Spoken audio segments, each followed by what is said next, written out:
नमस्कार, आपका स्वागत है। श्री कृष्ण गीता में कहते हैं, जिसका जन्म हुआ है उसका मृत्यु भी निश्चित है, लेकिन मनुष्य अपनी मृत्यु को हमेशा टालने की कोशिश करता है।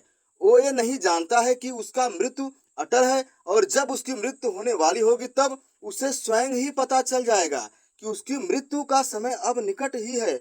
मृत्यु से कुछ समय पहले मनुष्य को यह एहसास हो जाता है कि उसकी मृत्यु कुछ ही समय में होने वाली है।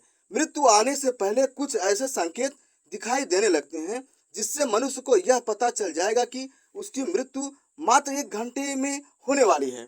श्री कृष्ण ने ऐसे 5 संकेत बताए हैं जिससे मनुष्य अपनी मृत्यु के बारे में पता कर सकता है। श्री कृष्ण के अनुसार इन संकेतों के माध्यम से मनुष्य अपने मौत के समय का पता करके अपने परिवार जनों और मित्र गणों से अंतिम बातें कर सकता है, जिन्हें मात्र मृत्यु से पहले ही की जा सकती है। तो चलिए जान लेते हैं उन 5 संकेतों के बारे में।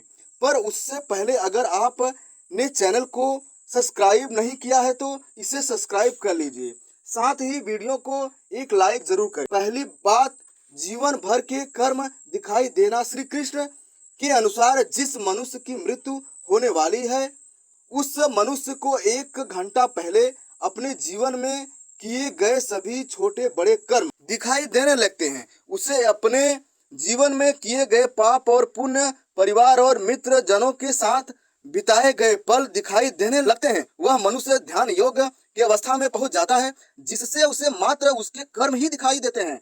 उसे एहसास नहीं रहता कि वह कहाँ पर बैठा हुआ है या उसके आसपास कौन बैठा हुआ है। ये पहला संकेत कुछ ही समय के लिए होता है, जिसके बाद वह मनुष्य वापस चेतना में आ जाता है। दूसरा संकेत, स्वप्न में स्वर्ग और नरक के द्वार दिखाई देना मनुष्य के मृत्यु का दूसरा संकेत है कि उसे अपने सपने में स्वर्ग और नरक के द्वार दिखाई देने लगते हैं। इस प्रकार के सपने मनुष्य के उसके मृत्यु से 1 दिन पहले ही आने लगते हैं। उसे अपने सपनों में एक स्वर्ग का द्वार और दूसरा नरक का द्वार बारी बारी से दिखाई देने लगता है। वह मनुष्य उन दोनों के बाहर इंतजार करता हुआ खड़ा रहता है। सपनों में मनुष्य को ना तो नरक में दी जाने वाली सजाएं दिखती है और ना ही स्वर्ग में मिलने वाला सुख।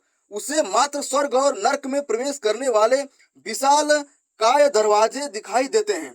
तीसरी बात, यमराज के दूत होने का एहसास। श्री कृष्ण के अनुसार जिस व्यक्ति की मृत्यु में 1 पहर यानी कि 1 घंटे का समय शेष रहता है, उस मनुष्य को अपने आसपास यमराज का दूत होने का एहसास होता है। वह व्यक्ति असहज महसूस करने लगता है। उसे लगता है कि उसके आसपास में परिजनों के अलावा कोई और भी है। लेकिन जिस व्यक्ति की मृत्यु में 21 सेकंड शेष रह जाते हैं, तब उसे यमराज के दूत दिखाई देने लगते हैं।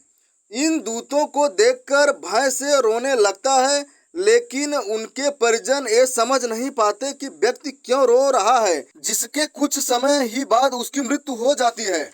चौथी बात, अपने पूर्वजों को सपने में देखना। गरुड़ पुराण के अनुसार मृत्यु होने का ये सबसे बड़ा संकेत है कि उसकी मृत्यु से कुछ दिनों पहले उसके पूर्वज उसके सपने में दिखाई देने लगते हैं।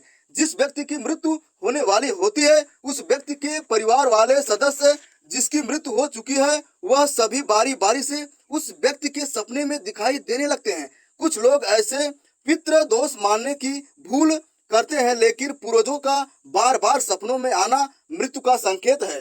5वां संकेत, सपने में उल्लू और जली हुई लकड़ी का दिखाई देना। श्री कृष्ण कहते हैं, जिस व्यक्ति के सपने में उल्लू और जली हुई लकड़ियां दिखाई देने लगती है, उस व्यक्ति की मृत्यु निकट ही होती है। ऐसे व्यक्ति की मृत्यु 21 से 91 दिन के भीतर हो जाती है। ऐसे व्यक्तियों को अपना बचा हुआ समय परिवार जनों के साथ बैठकर प्रेम से व्यतीत करना चाहिए और अपने जीवन भर में की गई गलतियों को सुधार लेना चाहिए। सपने में जली हुई लकड़ी उसके अर्थी को दिखाती है, जबकि उल्लू उसके काल को दिखाता है। वह निकट ही है। श्री कृष्ण के अनुसार अगर जीवन में ऐसे 5 सेकेंड दिखाई दे तो अवश्य ही समझ जाना चाहिए कि जिसकी मृत्यु निकट है, उस व्यक्ति को बाकी बचा हुआ समय अपने परिवार और मित्र गणों के साथ रहकर जीवन में की गई गलतियों को सुधारते हुए व्यतीत करना चाहिए। जीवन के मात्र कुछ पलों में भी जीवन की बड़ी से बड़ी गलतियों को सुधारा जा सकता है। तो दोस्तों, इस प्रकार से भगवान श्री कृष्ण ने मृत्यु से पहले मिलने वाले संकेत बताए हैं। अगर यह जानकारी अच्छी लगे तो वीडियो को लाइक करें, दोस्तों के साथ शेयर करें और कमेंट में जय श्री कृष्ण अवश्य लिखें। धन्यवाद।